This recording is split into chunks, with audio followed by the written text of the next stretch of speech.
Hi, welcome back to the channel. This video is the next in a series looking at the construction of an extension. And this video we're looking at the floor structure. So we've got two elements to the floor structure. We've got the subfloor and we've got the floating floor.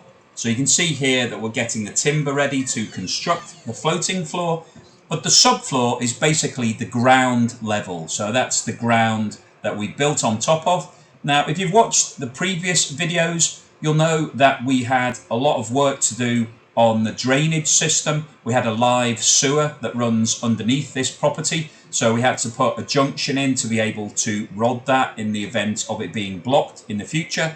And then we've covered all of the drainage with pea shingle, and now we've concreted on top of it. So it's completely locked into the ground, which is why it was really important to get everything approved by building control, signed off, and then buried. So you can see here the concrete's been set. That's now in place. That's going to be there for the rest of all time.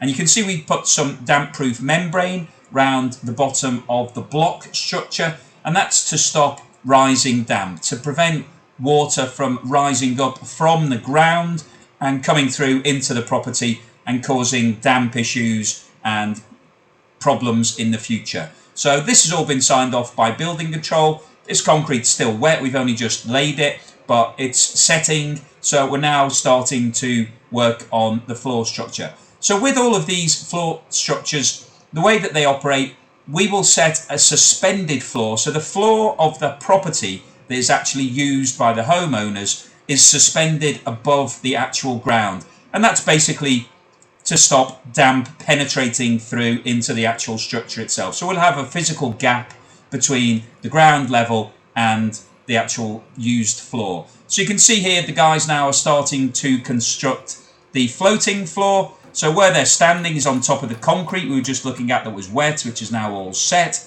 And we're setting this floating floor. We've put a section in the middle here, and at the rear you can see that we've got a level where we're setting the joists to, and we're fixing them in place. So we will put some hangers in as well, so the hangers will be suspended from the walls. But you can see here, because we've got a concrete floor and we've got a solid sub base, we're able to actually build up the floor structure by using timber on top of the brick structure that's been set. So if you watch these videos, you'll know that this extension is actually an extension of an old small extension. So the section across the middle here that's got the timber was actually the previous brick wall of the house, the end of the old extension. So we've utilized that to be able to support the floating floor. So it will be suspended from joist hangers around the edges, but because we've got this structure in the middle and we've also got something at the end by the doors that we're constructing, then we're using that to give it extra solidity and make sure that it's nice and firm and strong structure.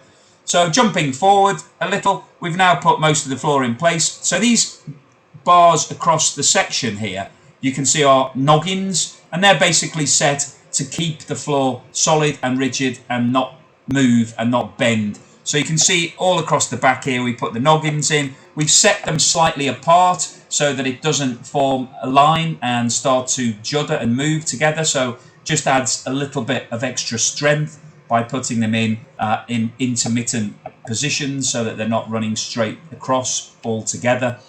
So you can see the gap that has been left underneath the floating floor, and that will allow circulation of air and ventilation and make sure that there's no condensation and damp building up underneath the floor. So we'll make sure that it's cross ventilated, that air can move around and moisture can get out from this floor as well.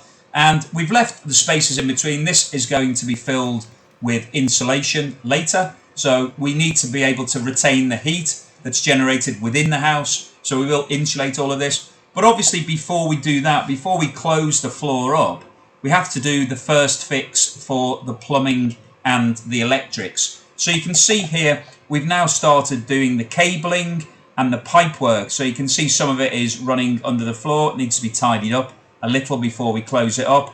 But basically what we're having to do now that this floor structure has been built, So we've got the actual framework in place. We're now having to run all of the pipes for the heating and the electrics and the cabling to make sure that everything's in place and we've done the first fix before we then close everything up and bring in the second fix later, because we don't want to be digging this up at a later stage or having to remove any of the flooring once it's all in place and done and dusted. You can see the hangers here that we put in, so the little metal straps across the section of wood is where the hangers go, and they're supporting the joists that are running from front to back in the property. So you can see we've put a number of different metal hangers in there, similar to what you would do in a sort of ceiling scenario to support all of the different joists. So this is part of the first fix work we're doing here. You can see that we've had to chase in some